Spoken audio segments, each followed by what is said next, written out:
Hey, and welcome to a new episode of Crossover Event. Now, if you look in here and you don't see things as normal, that's because I have a different guest co-host this week. Sorry, co-host, not ghost host. Harris O'Malley, who you might know from Hey the everyone. internet as Dr. Nerdlove. And if you stick around, he might answer your lovelorn questions later on. But until that time, we're going to be talking about a couple of awesome trailers like Everything Everywhere All at Once and the crazy new Nicolas Cage movie. Okay, I guess I gotta narrow that down. But it's called The Unbearable Weight of Massive Talent. Did I get it right this time? I think so. Okay, all right, close enough. And we got some movie news coming up, so stick around.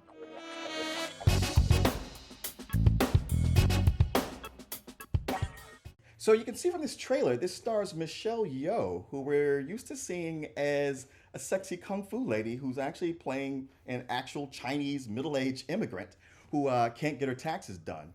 But in comes the new flavor of the day, which is multiverses. This seems to be the thing. Like Marvel does not have a copyright on multiverses, and this movie sounds, or at least it looks from the trailer, as if it's going to blow away so much of what Marvel has done so far. It's directed by the Daniels, the directing duo team who did Swiss Army Man. And I don't know if you saw that movie. Did you? Were you able to catch it? I was able to catch it. It was interesting. It was kind of one of those like I feel like I'm going slightly mad, but it works. It did work because normally I'm not one for fart jokes, but they were able to turn in several fart jokes that weren't even jokes. They actually had something to say, and then you think this movie's so insane it's never going to go anywhere, and you get to the end, you go like, wow, that was amazing. And here, as we can see with this movie, they're kind of taking it to the next level. This movie, much like another movie that this trailer reminds me of, Sorry to Bother You, is going to open at South by Southwest in 2022. Since that's back on, everybody's just ignoring the pandemic now. But Harris, you got to look at this. What do you think? It's interesting. I was not expecting the next Michelle Yeoh vehicle to be a sequel to the one, but I'm cool with it. Right. The other thing that I'm really kind of surprised by is that her husband is being played by the actor who is most famous for playing Data and Short Round, Yep. who has not done very much, at least as an actor, since he was in those. That's true. Yeah, you look at his IMDb page, at his bio, and it's like, wow, he really did not do a whole lot. Was it the whole Short Round thing, or is he just like, acting? Yeah, that's not really my bag. I feel like he may have gotten like just tired of being stereotyped as the young weird Asian kid who was Yeah. there to react to the hero, and then went on to do all like a lot of producing, went on to do a lot of stunt coordinating, and now he's back in this playing the husband, and you can see he's bringing a lot of the same energy to it that Michelle Yeoh is, and putting the two of them together is a great combo, I think. Also, not to be ignored, there's James Hong, who we know from so many movies, but mostly Big Trouble in Little China. And Jamie Lee Curtis, who's virtually unrecognizable in this. Yes, it's a lot of actresses acting their age, which is not normally a thing you get. I personally, I find it refreshing. I love this. I can't wait to see this movie. I'm really curious to see because there's so many little things in the trailer that suggest where it's going, like this recurring motif of this like scrawled circle that it kind of reminds me a little bit of like I think it's the circles and squares that were in the Max. Yeah. And then also the recurring motif of all of the eyes. I'm really kind of interested in seeing where all of this is going to go. I am too. And man, I hope this isn't one of those cases where you go like, well, it was an awesome trailer. But like I said, with what these guys did before, I'm expecting big things. So do not let me down. So everybody loves a crazy Nicolas Cage movie. I mean, if you didn't before, you've probably gotten worn down and beaten down because that's just what he does. Except recently when he did Pig and he actually showed that he can act. But here, we're back to the crazy Nicolas Cage. And this is the Nicolas Cageiest movie of all Nicolas Cage movies, where he's playing Nicolas Cage, who's been hired by a rich drug dealer to come play at his birthday on this island. And he has his family kidnapped, so he's kind of forced to do it. Also, he spends like Nicolas Cage does, and he's broke and needs the money.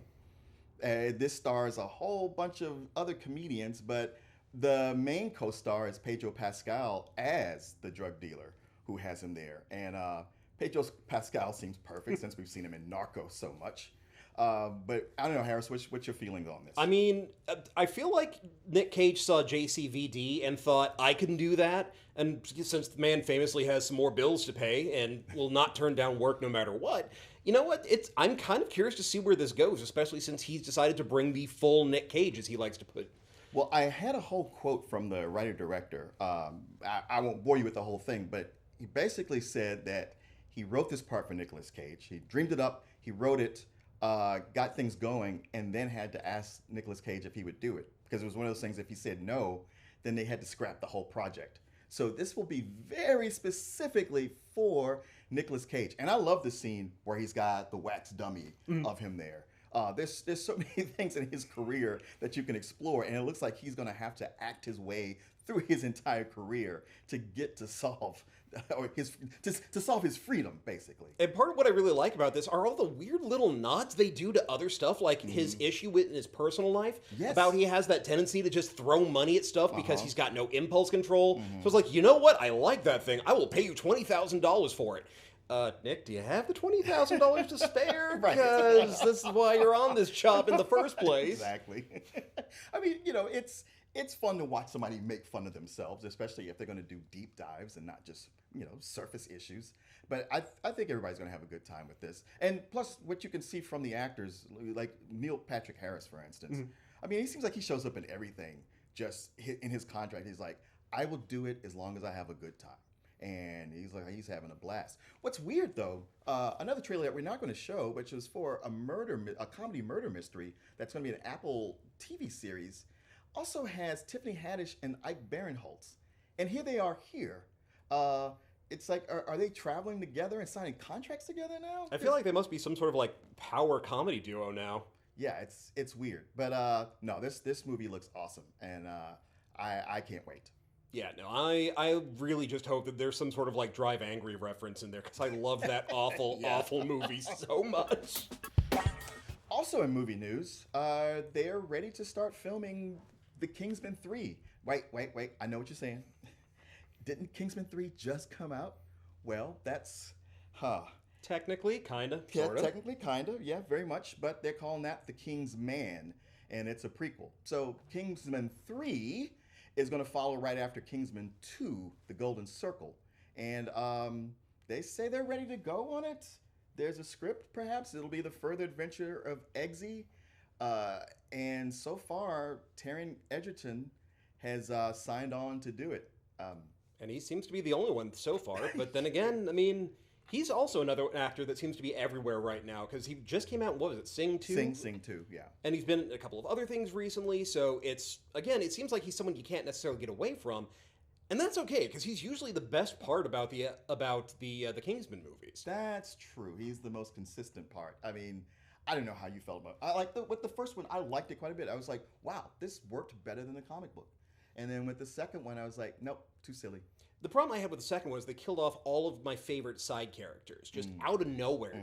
All right, we built up these relationships, we built up these characters, and they're gone, clear the slate, but we brought back one character you kind of liked.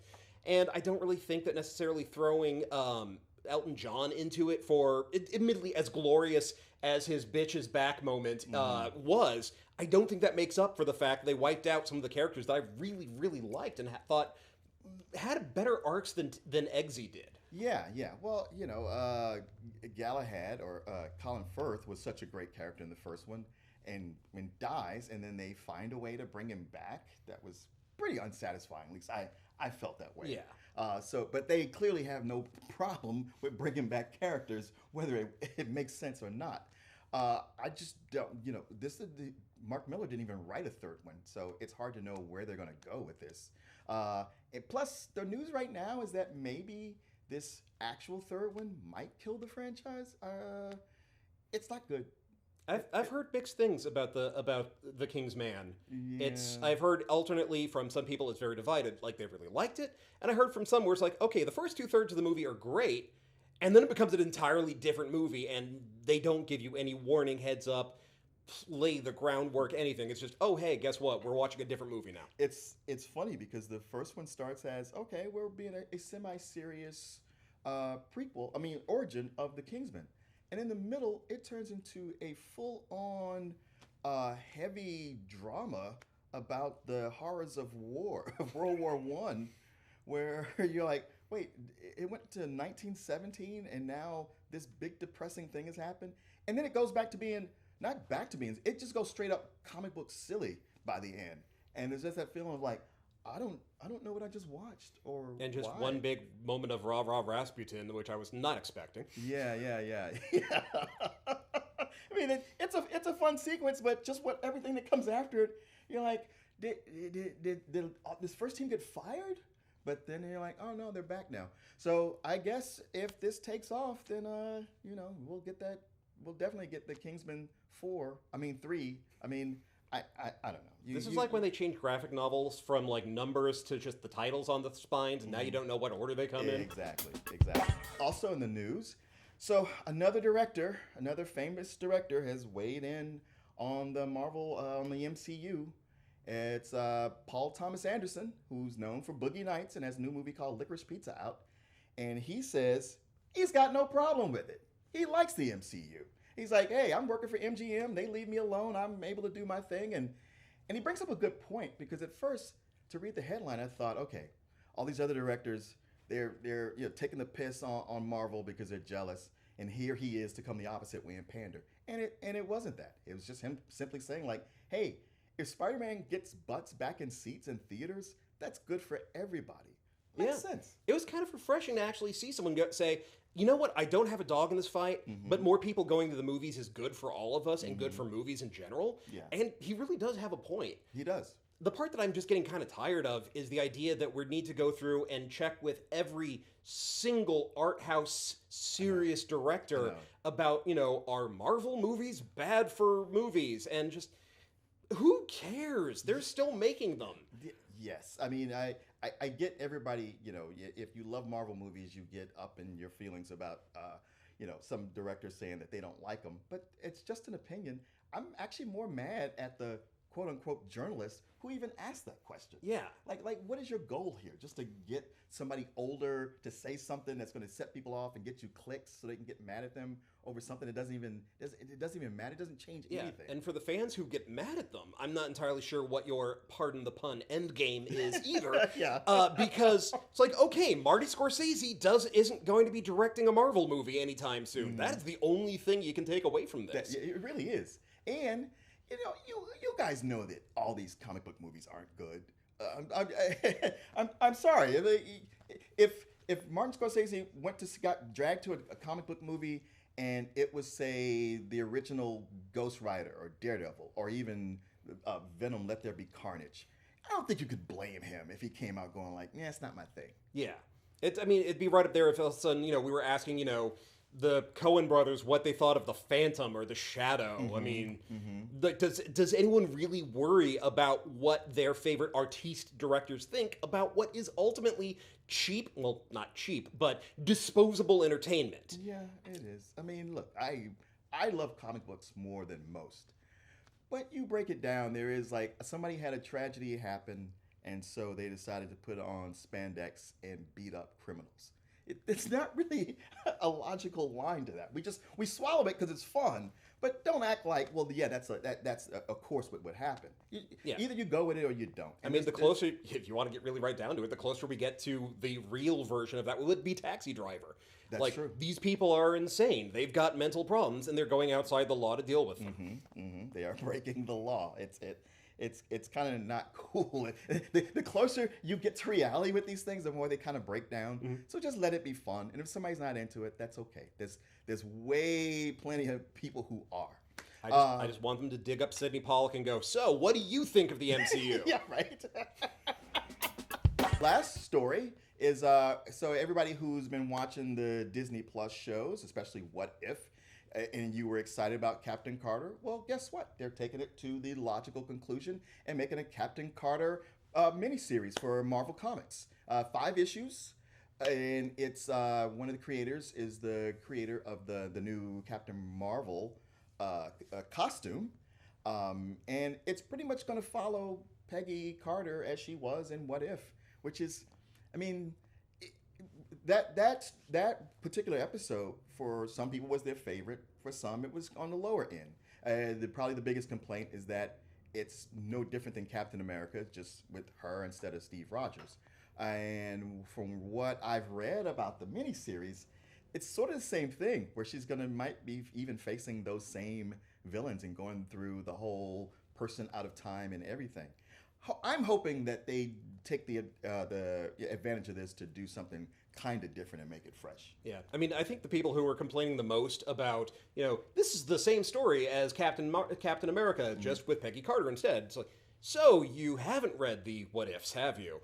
Because a lot of those were very much the same way of what if we just took this one character, put them into that role, and things play out more or less the same. And then you would get the really extreme ones like what if Wolverine were the Lord of the Vampires, where it really goes differently, or what if they lost Inferno, or what if Dark Phoenix never died. Those are big risk takers that are like fewer and far between with the what if stories, both in the animated version and the comics. And so the fact that they're playing it a little bit safe at first, I'm not terribly surprised, but also I think it speaks a lot to a lot of fans who really just have a hunger for more Peggy Carter. That's true. Because the TV show that they did for it was good and died too young, I think. Yeah. So the fact that they're giving more chances for, Agent Carter to maybe come back to do more with that character, I'm looking forward to it. The other thing that I'm looking forward to is that Jamie McKelvey, who is the writer on this, is primarily an artist. So I'm kind of curious to watch him, as a lot of other artists have done, make the leap from artist to writer and see where he goes with this. Because he's worked with a lot of top tier talent, and as co-creators on a lot of great stuff like Wicked and Divine, Phonogram, some others. So I'm really looking forward to seeing what he does with all of this. It's also a chance for, depending on how popular Peggy goes with, besides What If and this series, just to build Captain Carter into something that could come back into the actual MCU and fill Captain America's boots, since Chris Evans is not going to do it. And I mean, if it brings Haley Atwell back to the MCU to do more stuff, I'm all in favor of it. Yeah. No, nobody's going to have a problem with that. Okay, well, that wraps up this episode, this latest episode of Crossover Event. Harris, thank you for filling in for Mr. Chris Cox and Danny Danger. You just did double duty. Hey, thank you for having me on. I really appreciate it. Now, how can they find you?